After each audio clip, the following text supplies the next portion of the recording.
एक पिता ने अपनी 12 साल की बेटी को 5 लाख में भेज दिया, लेकिन 10 साल बाद वो जिस तरह पुनः अपने पिता से मिली, उसे देखकर आपके भी रोंगटे खड़े हो जाएंगे। यह घटना राजस्थान के एक बहुत छोटे से गांव की है। इस गांव का नाम था महोबा। जितना छोटा यह गांव था, इस गांव में रहने वाले लोगों की सोच उससे भी ज्यादा छोटी थी। हीरालाल नाम का एक व्यक्ति, जो कि पक्का मारवाड़ी था, राजस्थान के हर रीति रिवाज को मानता था। जब उनकी शादी हुई तो मन में एक ही ख्वाहिश थी कि भगवान मुझे हीरे जैसा एक बेटा दे दे, लेकिन पत्नी ने पहली बार में एक बेटी को जन्म दे दिया, जिसको लेकर परिवार में बहुत विवाद हुआ, क्योंकि हीरेलाल का पूरा परिवार अपने वंश का वारिस चाहता था। उनका मानना था, बेटी तो शादी करके किसी और घर चली जाती है, ये हमारा वंश कैसे बढ़ाएगी। उस लड़की का नाम सुनीता रखा गया। लेकिन कभी भी हीरालाल जी ने उस बेटे को प्यार नहीं दिया, क्योंकि उनका मन तो पूरी तरह से एक लड़के में बसा हुआ था। 1 साल के बाद उनकी पत्नी रेखा फिर से गर्भवती हुई। उन्होंने कई ज्योतिष, कई बाबाओं के पास जाकर यह जानने की कोशिश करी कि इस बार लड़का होगा या लड़की, लेकिन सबका यही कहना था कि इस बार जरूर तुम्हें लड़का होगा। मन में बहुत खुशी थी, लेकिन फिर से हीरालाल जी के यहां पर एक और लड़की का जन्म हो गया। अब उनका गुस्सा सीमा पार कर चुका था। वे हर हाल में उस लड़की को खत्म करना चाहते थे, क्योंकि वो एक और लड़की पालना नहीं चाहते थे। वैसे ही सुनीता उनके सर पर बोझ बनी बैठी थी। वो एक और लड़की की जिम्मेदारी नहीं उठाना चाहते थे, लेकिन रेखा ने रो रो कर उनसे बहुत विनती करी। तब जाकर उन्होंने उसे अपने घर में जगह दी। अब उनके घर में 2 लड़कियां हो चुकी थीं, लेकिन हीरालाल मानने वाला नहीं था। अगले साल उसकी पत्नी फिर गर्भवती हुई, लेकिन इस बार वो कोई रिस्क नहीं लेना चाहता था। इसलिए उसने डॉक्टरों को पैसे खिलाए और जन्म से पूर्व ही लिंग की जांच करा ली, जो कि भारत देश में कानूनन अपराध है। लेकिन फिर भी पैसों के दम पर उसने यह गैर कानूनी काम किया, जिसमें उसे पता चला कि तीसरी बार भी पेट में लकड़ी ही पल रही है। फिर उसने गुस्से में आकर एक ऐसा पाप किया, जिसकी सजा उसे आने वाले समय में ऐसी मिली जिसे सुनकर आपके भी रोंगटे खड़े हो जाएंगे। उस समय गर्भ में ही उस बच्ची की भ्रूण हत्या करवा दी गई, क्योंकि हीरालाल एक और लड़की पैदा होते नहीं देख सकता था। उसकी पत्नी रेखा को बहुत पीड़ा हुई। उसका रो रो कर बुरा हाल था, क्योंकि वो अपने किसी भी बच्चे को, चाहे वो लड़का हो या लड़की, मरते देखना नहीं चाहती थी। लेकिन पैसों के दम पर हीरालाल ने कर दिखाया था। लेकिन अब चौथी बार जो उन्हें संतान हुई, आखिरकार उसकी पत्नी रेखा के गर्भ से एक लड़के ने जन्म लिया, जिसका नाम वैभव रखा गया। वो काफी मशक्कत के बाद पैदा हुआ था, इसलिए हीरालाल अपने बेटे से बहुत प्यार करता था। उसकी अन्य 2 लड़कियां भी थीं। पहली का नाम था सुनीता और दूसरी का नाम था जानकी। लेकिन उसे उन लड़कियों से कोई मतलब नहीं था। वो उन्हें घर में ही बंद रखता था और कहता था, कहीं बाहर जाने की जरूरत नहीं है। उनकी पढ़ाई लिखाई पर भी बहुत रोक लगा रखी थी, लेकिन जैसे तैसे उन्हें 6ठी कक्षा तक पढ़ने की इजाजत मिल गई।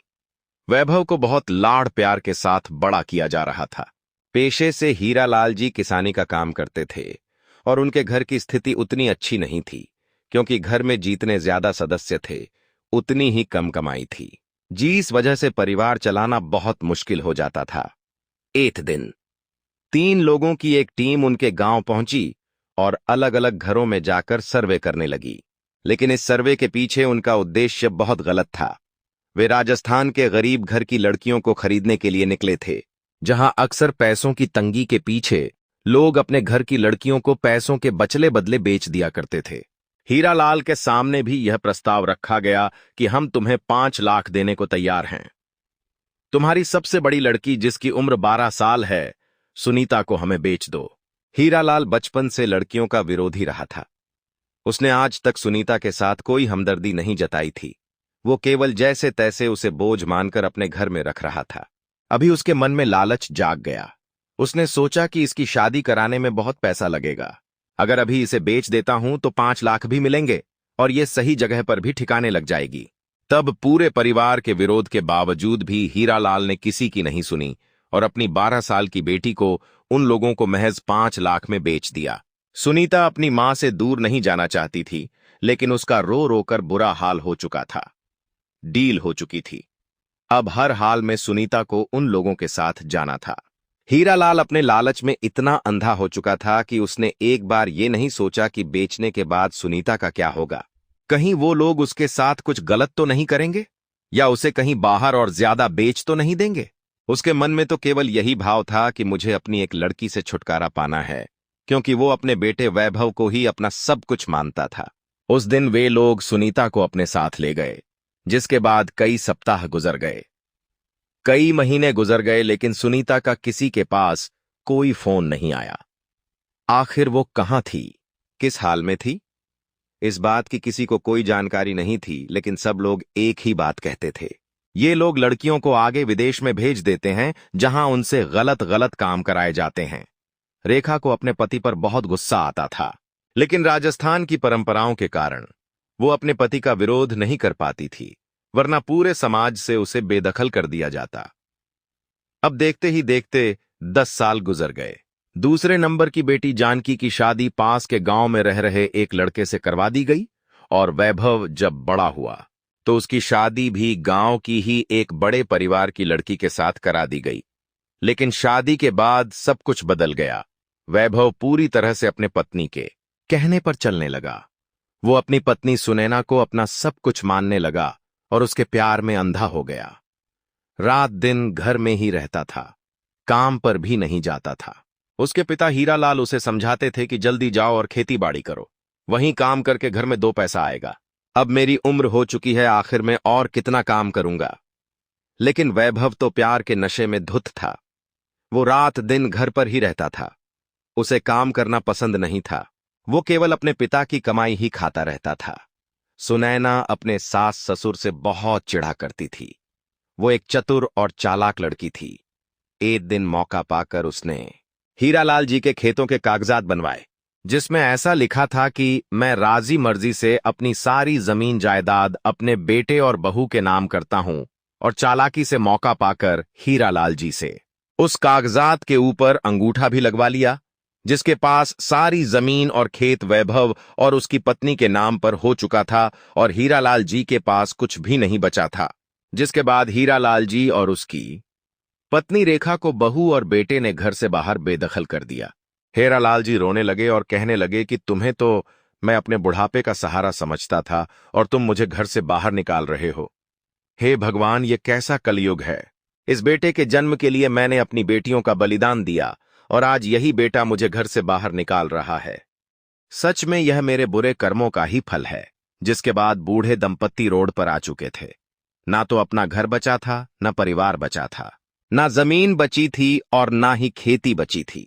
वो तुरंत जाकर गांव के सरपंच से मिले, लेकिन सरपंच का यही कहना था कि अब सब कुछ उनके नाम हो चुका है, कुछ भी किया नहीं जा सकता। तुम पास के शहर जाओ और वहां जाकर अदालत में यह बात रखो कि मेरे बेटे ने और बहू ने धोखे से सारी जमीन जायदाद अपने नाम कर ली है। हो सकता है वहीं जाकर के तुम्हें कुछ उपाय प्राप्त हो। जिसके बाद सरपंच की बात मानकर शहर पहुंचने के बाद उन्होंने अदालत में अपनी बात रखी।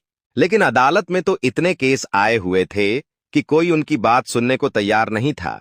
हीरालाल और उसकी पत्नी के पास इतने पैसे भी नहीं थे कि वो वकीलों को खरीद कर उनका है काम जल्दी से कराएं। उनकी बात नहीं सुनी जा रही थी। वहां बैठे हुए एक चपरासी ने उन्हें सलाह दी कि हर मंगलवार को कलेक्टर कार्यालय में जन सुनवाई लगती है। उस जन सुनवाई में गरीब लोगों की मदद की जाती। वहां पर कलेक्टर मैडम खुद बैठती है और जिन लोगों के साथ अन्याय हुआ होता है उन लोगों के साथ न्याय कराती है। जिनकी अदालत नहीं सुनती उनके साथ भी न्याय कराती है। मंगलवार के दिन तुम दोनों वहां पहुंच जाना, तुम्हारा काम हो जाएगा। कलेक्टर मैडम बहुत पावरफुल और अच्छे इंसान हैं।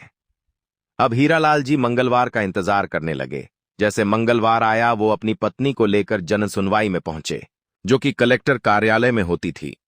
वहां पर बहुत भीड़ थी और सब गरीब लोग अपनी अपनी शिकायतें लेकर आए थे। जब वहां पर कुर्सी पर उन्होंने कलेक्टर मैडम को बैठा हुआ देखा तो हीरालाल जी और उनकी पत्नी के पैरों तले जमीन खिसक गई, क्योंकि कलेक्टर की उस कुर्सी पर कोई और नहीं बल्कि उनकी पहली बेटी सुनीता बैठी हुई थी। यह नजारा देखकर उनके आंखों में से आंसू आने लगे और शर्म के मारे वो वहां से मुंह छुपाकर जाने लगे। उनका सोचना था कि इस बेटी को तो हमने 5 लाख में बेच दिया था, आखिर हम इससे नजरें कैसे मिला सकते हैं।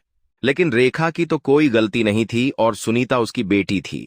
हीरालाल जी से मुंह मोड़कर सुनीता अपने कलेक्टर बेटी के पास पहुंची और कहा कि बेटी, तुमने मुझे पहचाना? 12 साल बाद अपनी मां को देखकर सुनीता ने उसे गले से लगा लिया। पास में हीरालाल जी खड़े थे, जिनकी आंखें शर्म से नीचे झुक गई थीं। वे कुछ बोल पाने की हालत में नहीं थे, क्योंकि वो अपने कामों को जानते थे। लेकिन सवाल ये उठ रहा था, एक ऐसी लड़की जिसे 12 साल की उम्र में महज 5 लाख में बेच दिया गया था, वो इस शहर की कलेक्टर कैसे बन गई? सबसे पहले सुनीता ने अपने माता पिता को बिठाया।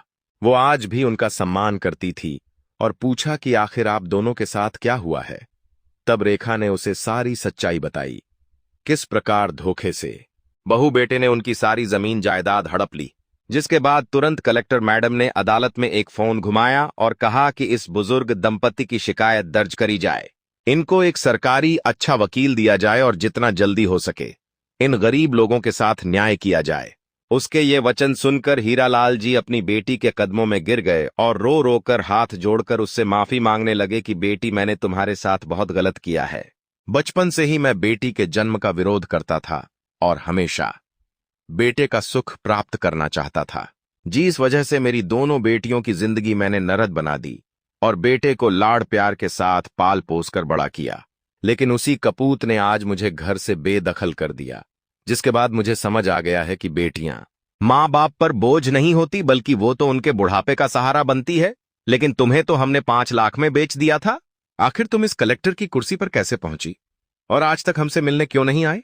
तब सुनीता, जो कि एक कलेक्टर थी, उसने एक ऐसी सच्चाई बताई जिसे सुनकर आपके अंदर भी कुछ कड़ दिखने की चिंगारी जाग जाएगी और आपको भी उसकी जिंदगी पर बहुत तरस आएगा। क्योंकि जब 5 लाख में सुनीता को बेचा गया तो वो गिरोह उसे एक ऐसी जगह पर ले गया जो जगह काफी जंगल के बीचों बीच बसी हुई थी। वहां पर एक पुराना घर था, जहां अलग अलग क्षेत्रों से बहुत सारी लड़कियों को खरीद कर लाया गया था। उस जगह 1750 से 60 लड़कियां मौजूद थीं। इन सभी लड़कियों को शिप के माध्यम से दूसरे देश पहुंचाया जाता था। वहां पर इनके बदले मोटी रकम वसूली जाती थी। लेकिन सुनीता हर में हाल में उस चंगुल से बाहर निकलना चाहती थी जब इन लड़कियों को ट्रक में भरकर शिप तक ले जाया जा रहा था। उसी बीच सुनीता ने तबीयत खराब होने का बहाना किया और बेहोश हो गई। सभी लड़कियों को आगे भेज दिया गया और सुनीता की तबीयत को देखते हुए तुरंत एक डॉक्टर को बुलाया गया। सब लोग लड़कियों को शिप पर डालने में व्यस्त थे और डॉक्टर सुनीता का इलाज कर रहा था। लेकिन तभी मौका पाकर सुनीता उस जगह से भाग निकली और दौड़ती रही जब तक कि वो गुंडे उसका पीछा करना बंद नहीं हो गए। देखते ही देखते ट्रेनों में सफर करते करते भूखे पेट सुनीता दिल्ली शहर पहुंच गई, जहां पर उसने छोटा मोटा काम किया, कार धोने का काम किया, फूल बेचने का काम किया, ट्रैफिक सिग्नल पर पेन बेचने का काम किया। जैसे तैसे खुद को बड़ा किया। वो पढ़ाई लिखाई में बहुत अच्छी थी अपने दम पर। यूपीएससी की परीक्षा की तैयारी करी और 1 साल असफल हो जाने के बावजूद 3 साल तक मेहनत की और आखिरकार यूपीएससी की परीक्षा पास करके कलेक्टर के पद पर सुशोभित हुई। वास्तव में सुनीता की कहानी सबके लिए एक प्रेरणा थी, जिसके बाद महोबा गांव के पास के शहर में उसे ड्यूटी प्रदान की गई। सुनीता का कहना था, मैं चाहती तो आपसे मिलने आ सकती थी, लेकिन मैं कभी भी ऐसे माँ बाप से नहीं मिलना चाहती थी जिन्होंने महज 5 लाख के लिए मुझे बेच दिया।